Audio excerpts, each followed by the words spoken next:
गाहें मिलाकर बदल जाने वाले, मुझे तुझसे कोई शिकायत नहीं है। ये दुनिया बड़ी संग दिल है, यहाँ पर किसी को किसी से मोहब्बत नहीं है। जफाओं से तूने मेरे दिल को तोड़ा, मुझे तूने जालिम कहीं का न छोड़ा। हुआ मुझको मालूम सब कुछ लुटा कर, वफा की यहाँ कोई कीमत नहीं है। निगाहें मिलाकर बदल जाने वाले, मुझे तुझसे कोई शिकायत नहीं है। इसका एक और शेर है कि न पहले से दिन है न पहली सी रातें, भुला दी वो तूने मोहब्बत की बातें। सुनाए थे जो तूने झूठे फसाने, जरा सी थी उनमें हकीकत नहीं है। निगाहें मिलाकर बदल जाने वाले, मुझे तुझसे कोई शिकायत नहीं है। शेर सुने, शेर आखिर है। करूं गर मैं फरियाद अपनी जुबां से, गिरे टूट कर बिजलियां आसमां से। मैं अश्कों में सारे जहां को बहा दूं, मगर मुझको रोने की आदत नहीं है।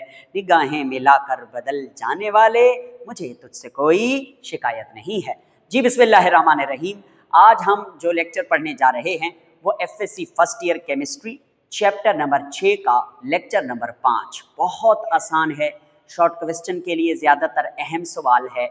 आइए पढ़ते हैं। हमारे आज के इस लेक्चर में जो टॉपिक का नेम है that is enthalpy change and calorie content. आज हम देखेंगे कि एंथैल्पी चेंज और कैलोरी कंटेंट का आपस में क्या ताल्लुक है, क्या रिश्ता है। एंथैल्पी चेंज तो हम जानते हैं, किसी भी केमिकल रिएक्शन या फिजिकल चेंज में रिलीज या एब्जॉर्ब होने वाली हीट की मिकदार को एंथैल्पी चेंज कहते हैं। ये कैलोरी कंटेंट क्या है ये भी पढ़ेंगे और इसका एंथैल्पी चेंज के साथ रिएक्शन भी देखेंगे। तो देखें भाई, ये जो खुराक होती है हमारी फूड, ये फूड के अंदर स्टोर होती है एनर्जी। जी बिल्कुल सर जी, स्टोर होती है एनर्जी। अच्छा, ये जो फूड के अंदर एनर्जी स्टोर होती है इसे कहा जाता है केमिकल एनर्जी। क्या कहा जाता है? Chemical energy. खुराक में जो एनर्जी स्टोर है उसे कहते हैं केमिकल एनर्जी। और जब ये खुराक डाइजेस्ट होती है यानी हजम होती है, तो इसकी डाइजेस्ट होने के बाद ये खुराक में मौजूद केमिकल एनर्जी को रिलीज कर दिया जाता है। यानी खुराक में मौजूद केमिकल एनर्जी रिलीज होती है as heat energy. Heat energy के तौर पर ये रिलीज होती है खुराक से। ठीक हो गया? ओके। अब हम क्या देखेंगे कि ये तो जिस्म के अंदर है, यानी हमने ग़िज़ा खाई, खाना गया हमारे पेट में, वो डाइजेस्ट हुआ, वो हज़म हुआ। तो उसके हज़म होने के बाद जो हमें एनर्जी हासिल हुई हमारे जिस्म को in the form of heat, that energy is called calorie content. इसे क्या बोलते हैं? Calorie content. ठीक हो गया। अब आगे चलते हैं। ग़िज़ा से मिलने वाली एनर्जी को कैलोरी कंटेंट कहते हैं और ये उस वक्त मिलती है जब ग़िज़ा डाइजेस्ट हो जाती है, फूड हजम हो जाती है।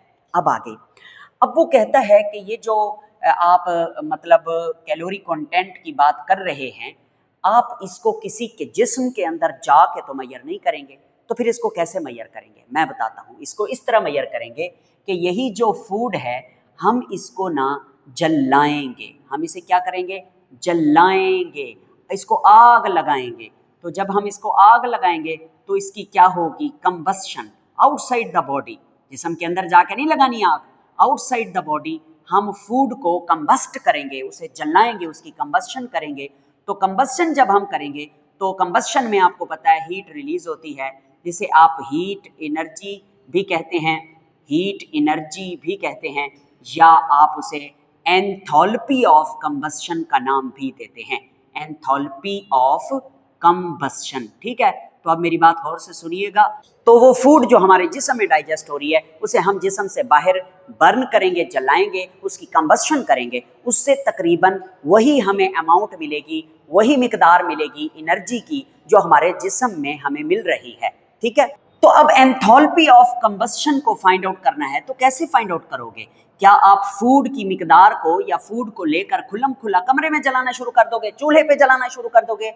बिल्कुल भी नहीं। एंथैल्पी ऑफ कंबस्शन को फाइंड आउट करने के लिए हम बहुत ही जबरदस्त किस्म का एपरेटस यूज करते हैं जिसका नाम है बॉम्ब कैलोरीमीटर। ये मैंने कल भी लेक्चर में आपको बताया था कि बॉम्ब कैलोरीमीटर होता है। कैलोरीमीटर, कल हमने चूंकि ग्लास कैलोरीमीटर पढ़ा था और ये बॉम्ब कैलोरीमीटर है, तो bomb calorimeter will use to determine the enthalpy of combustion of food. Is that clear? Yes. अब हम आगे चलते हैं।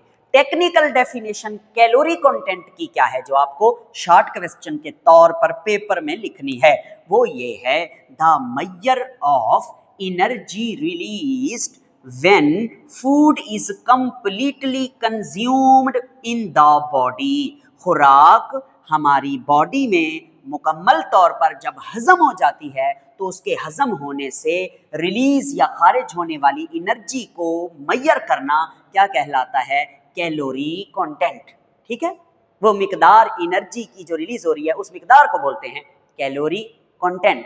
Okay, what is the unit of calorie content? इसके यूनिट क्या होते हैं बेटा जानी? इसका जो सबसे बेहतरीन यूनिट है वह है किलो कैलोरी पर ग्राम।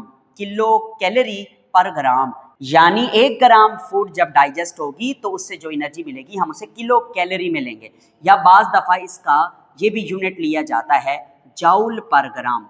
किलो कैलोरी पर ग्राम भी यूनिट लेते हैं, जाउल पर ग्राम भी यूनिट लेते हैं, ज्यादातर ये किलो कैलोरी पर ग्राम वाला यूनिट लिया जाता है। आप अगर देखें ना, जो हम बाहर से बेकरी आइटम्स लाते हैं तो उनके पीछे जो है वो लिखा होता है यूनिट कैलोरी कंटेंट का, किलो कैलोरी पर ग्राम। ओके, अब है व्हाट इज द रिलेशन, ताल्लुक between enthalpy change and calorie content. तो इसके लिए आपको एक फार्मूला बताता हूं जिससे आप कैलोरी कंटेंट को फाइंड आउट कर सकते हैं।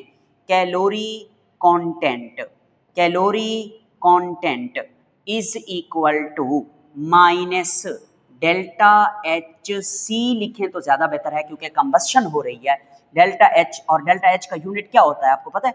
वो जो भी होता है यहाँ पे आप लिखेंगे किलो जाउल पर ग्राम, ठीक है, और डिवाइडेड बाय 4.184 किलो जाउल पर किलो कैलोरी। ये आपको रट्टा मारना होगा इस रिलेशनशिप को। ये रिलेशनशिप एक ऐसा रिलेशनशिप है जिसकी मदद से आप एंथैल्पी ऑफ कंबस्शन को लेकर उसे डिवाइड करेंगे इस वैल्यू पे, तो जो जवाब आएगा वो कैलोरी कंटेंट में ही आएगा। यानी जो जवाब आएगा उसे आप कैलोरी कंटेंट कहेंगे। माइनस का साइन ये बता रहा है क्योंकि कैलोरी कंटेंट नेगेटिव में होती है, वजह क्योंकि ये रिलीज्ड एनर्जी है हासिल होने वाली। अच्छा, इसी रिलेशनशिप को थोड़ा आप चेंज भी कर सकते हैं।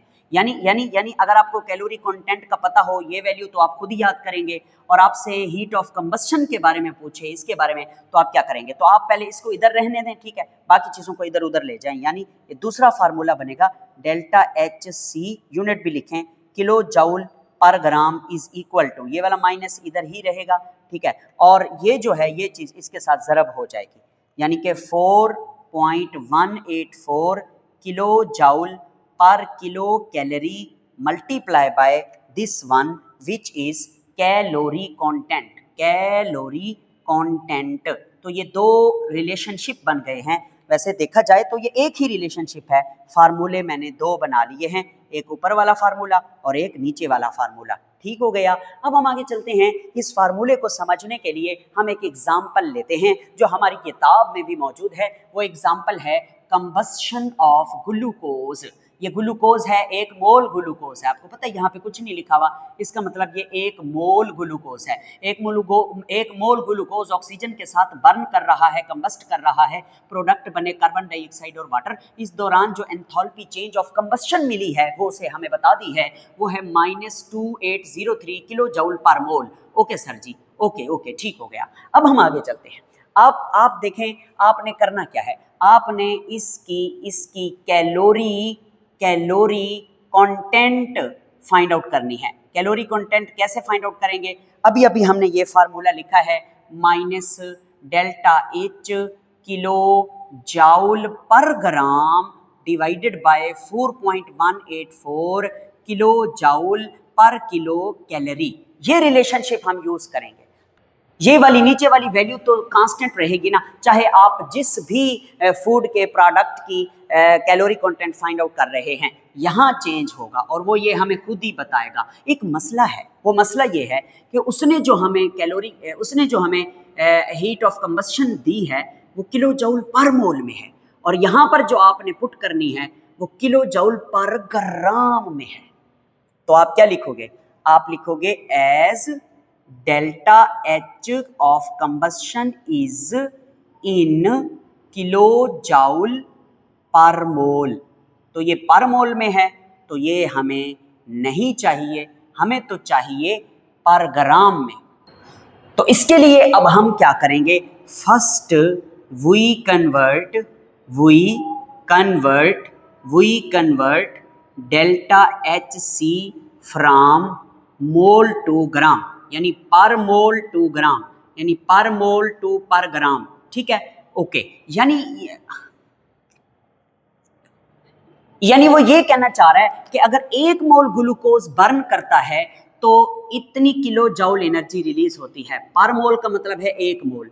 तो हमने ये देखना है कि 1 ग्राम ग्लूकोज जब बर्न करता है तब कितनी एनर्जी किलो जूल में रिलीज होती है। तो इसके लिए क्या करना है? ये तो बहुत आसान है। इसके लिए आपको मोलर मैस आना चाहिए। Molar mass of glucose C6H12O6, वो आप पिछले चैप्टर्स में पढ़ाए हैं, 180 होता है और उसका यूनिट होता है ग्राम पर मोल। इसका मतलब पता क्या है? इसका मतलब है अगर आपके पास 1 मोल ग्लूकोज है तो उसका मैस कितना होगा? 180 ग्राम। जी, अब हम क्या लिखते हैं? अब हम लिखते हैं कि 180 ग्राम पर मोल, यानी ये 1 मोल ग्लूकोज है और इसका मैस कितना है? 180 ग्राम। ठीक है, ये 180 ग्राम पर मोल बर्न्स, जलता है, टू प्रोड्यूस, तो पैदा करता है, एनर्जी या हीट जो भी आप लिखें, दैट इज इक्वल टू कितनी है? वो है -2803 किलो जूल पर मोल। पूरा लिख देंगे, इधर भी किलो जूल पर मोल लिख दें, इधर भी ग्राम पर मोल लिख दें। अब अगर आपको ये नहीं समझ आए तो दोबारा सुन लें। पर मोल का मतलब है 1 मोल ग्लूकोज जो कि 180 ग्राम के बराबर है। यानी अगर मेरे पास 180 ग्राम ग्लूकोज है तो इसका मतलब मेरे पास 1 मोल ग्लूकोज है। तो 1 मोल ग्लूकोज या 180 ग्राम ग्लूकोज जो है जब बर्न करता है तो वो पैदा करता है कितनी एनर्जी?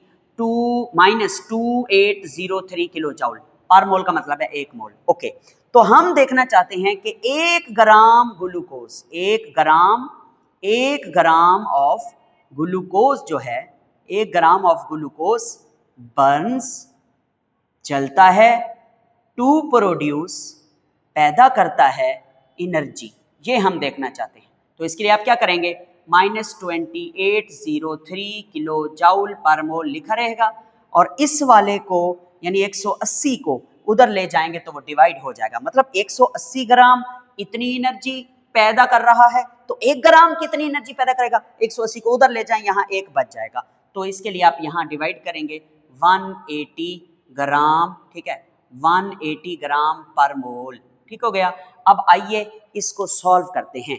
तो जब हम इसको डिवाइड करते हैं तो इसका आंसर आता है -15.57। अब जरा यूनिट देखना, पर मोल से कैंसल, ये बन जाएगा किलो जूल, किलो जूल, ये ग्राम ऊपर चला जाएगा, ये पर ग्राम बन जाएगा, किलो जूल पर ग्राम। इसका मतलब ये हुआ कि जब 1 मोल कहाँ चला गया, यहाँ है, 1 मोल ग्लूकोज जलता था, उसकी कंबस्शन होती थी तो इतनी किलो जूल एनर्जी हमें मिलती थी। अब 1 ग्राम ग्लूकोज जब जलेगा तो -15.57 किलो जूल पर ग्राम का मतलब है 1 ग्राम ग्लूकोज। बस अब तो मसला हल हो गया।